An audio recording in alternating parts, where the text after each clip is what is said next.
Ooh, yes, another Macho Math Randy Science time, and this week we're going to be looking at place value and rounding. Oh yeah! Last week's video was brought to you by mashed potatoes. This week's video is brought to you by the prequel, potatoes. Potatoes. Yes, this week's video is brought to you by potatoes. Why is there potatoes on my desk? I don't know. Potatoes are just everywhere. Oh my god, yeah. Anyways, we're going to be talking about the Macho Math Randy Science is going to be talking to you about place value and rounding. Alright, let me get on my teacher translators real quick. Mind the unicorn horn. Oh yeah. Hello everybody. Let me talk to you about place value and rounding. So, we're looking at the number 3,872. This is 3,872. I'm going to be putting it into a place value chart. Check my website for your grade and you will see a link to this place value chart that you can use. So, with 3,872, my 2 is going to be in the ones place. It means that this digit simply means and represents 2. My 7 is going to be in the tens. And since my 7 is in the tens, that 7 stands for 70. That's its value. It is not just simply a 7, it is 70. My 8 is in the hundreds. And as some of you may already guess, that 8 stands for 800 because it's in the hundreds place. And my 3 is in the thousands place. We'll put a little comma there. That 3 stands for 3,000. So my number is 3,872. These are my place value. You got my ones, tens, hundreds. And then it kind of does the same pattern over and over again.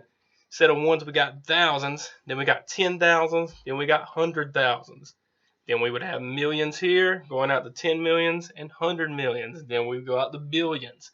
But this is your basic place value. Check my website and you will see this on there if you need help with place value. So let's say we get this number on a problem and it says that we need to round it to the nearest 100. We need to round it to the nearest 100. What number is in the hundreds place? Yes, if you said 8, you are correct. If you said potatoes, you might have gone wrong somewhere. 8 is in the hundreds place. So I'm going to show you my trick to never getting rounding questions wrong. There's a simple trick that I have. If I'm looking at 3,872 and I need to round to the nearest 100, round to the nearest 100. So what's in the hundreds place? The 8. I underline the number that I'm rounding. 8's in my hundreds, so I'm rounding my 8. Here's the trick. You look at the number next door. You go next door to the next smallest place value. In this case, it's the tens. I look at that number next door. I usually draw an arrow like this, and I say, if the number next door is more than 4, add 1 more. So that's saying if the number that comes right before it is more than 4, add 1 more to that underlined number. So I'm looking and I say, is 7 more than 4? Yes, I agree that 7 is more than 4. So if the number next door is more than 4, add 1 more. Add 1 more to what? My underlined number, the number that I'm rounding. So 1 more to 8 is going to be 9. Okay, so I'm just drawing it right below there. Now, everything that comes in front of the number you're rounding stays the same. Unless this is a 9 and it's changing to, it's going to change the number in front of it. But everything in front of it's going to stay the same. Everything after your underlined number becomes a 0. If you can remember this trick, you will never get a rounding problem wrong. So all you do, underline the number that you're rounding, say if the number next door is more than 4, add 1 more. I'm adding 1 more to what? My underlined number. My underlying number was 8. I added one more, it became 9. Everything behind it becomes a 0 because I'm rounding. And everything that was in come before it stays the same. So let's say I needed to take this same number.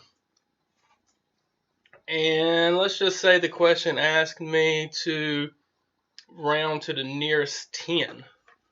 Round to the nearest 10. Now that doesn't mean I get rid of all these other numbers, because it's just saying for me to round to the nearest 10. So, what's in my tens place value?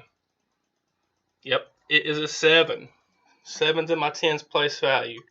That 7 is actually standing for 70.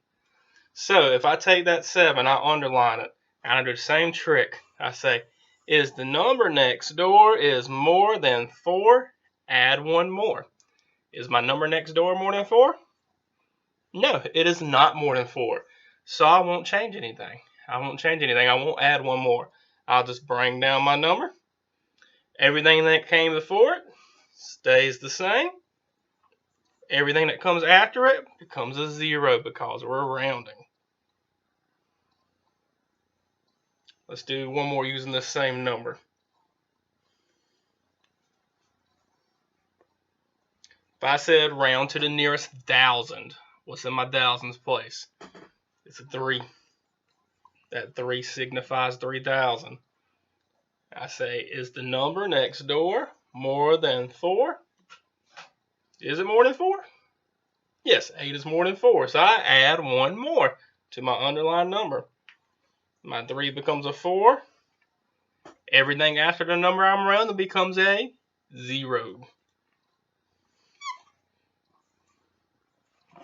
So if you follow this simple trick, you won't ever get a rounding question wrong. So thank you. I just wanted to show you a quick example of rounding. Place value. Check out my website, and I will have these place value charts on there for you to use if you need them. All right, everyone, stay awesome.